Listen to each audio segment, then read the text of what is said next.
Hola, buenas. Quero hablaros hoy brevemente sobre la singularidad de Jesucristo. Y leo para eso el texto bíblico de Juan, capítulo 1, versículos 1 a 3. En el principio era el verbo, y el verbo era con Dios, y el verbo era Dios.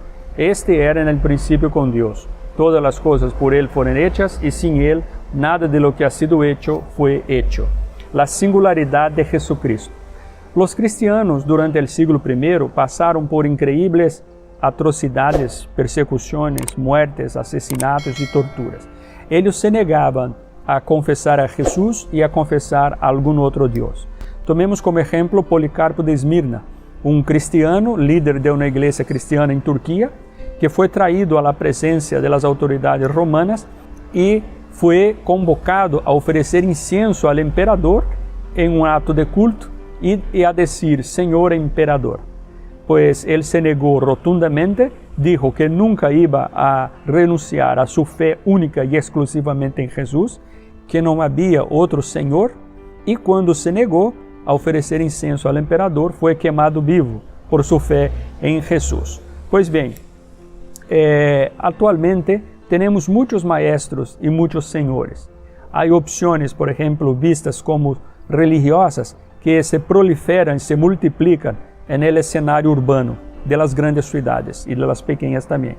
Entonces, tenemos como ejemplo el hinduismo, el islamismo, el budismo, la nueva era, yoga y meditación trascendental y todo ese entramado de religiosidades que están presentes en la sociedad.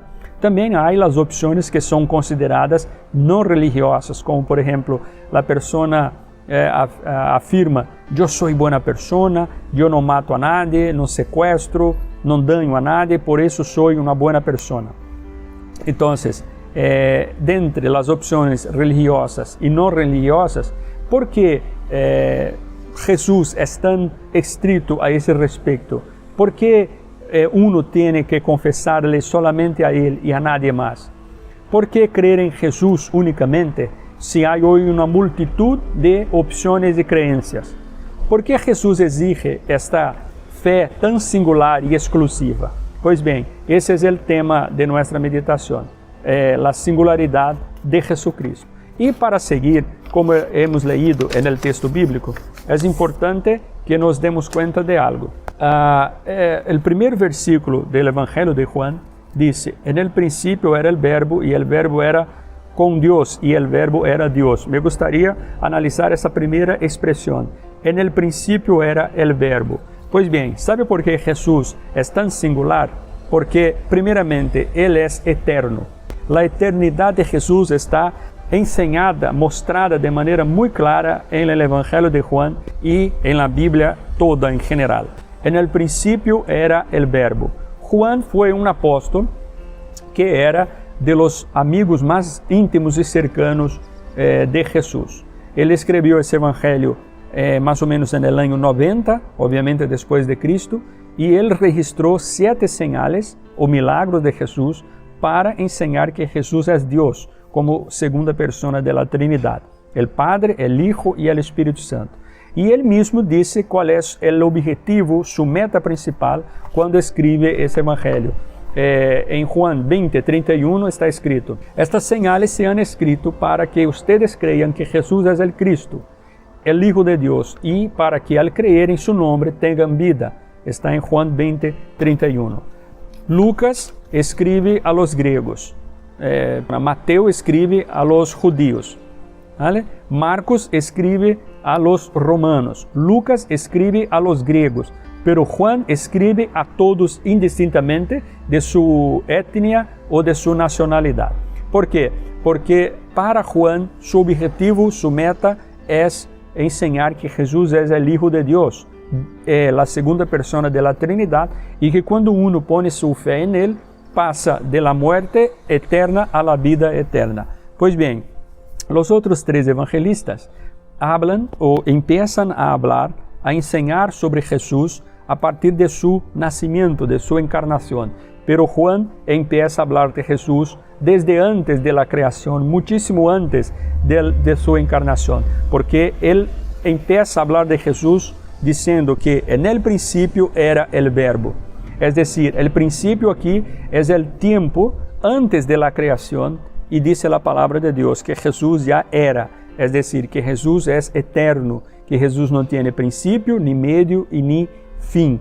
Pues bien, cuando dice verbo, es una referencia a la persona de Jesús. Jesús es la palabra, el verbo, que significa que Él, Jesús, revela, descortina los pensamientos y los propósitos de Dios al mundo. Eso es el significado, ese es el significado de la palabra verbo. Es aquel que revela, descortina los pensamientos y propósitos de Dios al mundo. Luego Jesús es la palabra que luego se ha hecho carne. Entonces Jesús es la comunicación, el vehículo de comunicación de Dios al mundo. Por lo tanto, en primer lugar, yo tengo que entender que Jesús es eterno y por eso Él es tan singular. No hay ninguna otra persona que sea eterna como Él. No hay nadie que pueda decir, yo y el Padre somos uno. De nadie en la historia se ha dicho que Él es el alfa y el omega, el principio y el fin. Nadie, de nadie se lo ha dicho, a menos, excepto la persona de Jesús. Por lo tanto, en el siglo I, en los siglos II, III y IV también, miles de cristianos fueron muertos por su fe singular en Jesús. ¿Y por qué prefirieron la muerte a renunciar a su fe en Jesús como esa fe singular?